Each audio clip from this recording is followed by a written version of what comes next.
Okay, so in this video, I'm going to show you guys how to change your YouTube URL. So let's get started right away.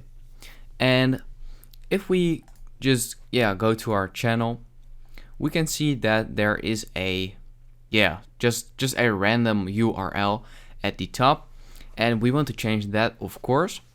So a quick disclaimer: you need to have at least 100 subscribers.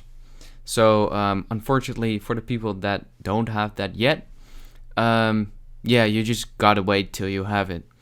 So okay, once you have 100 subscribers, you basically want to click on your profile picture, then go to settings.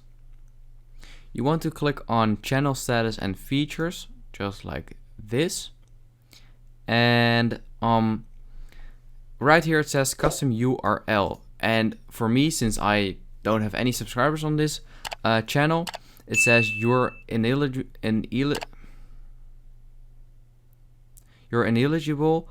for a custom URL. See the requirements, and then you can click on that.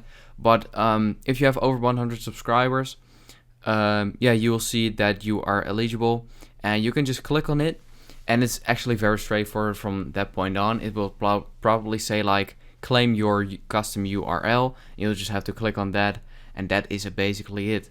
So I hope this video helped you out, and I'm sorry I couldn't show you since I didn't have any subscribers on this account, but I hope this video helped you out. Please leave a like and let me know in the comments if it worked, and I'll see you next time. Have a good day.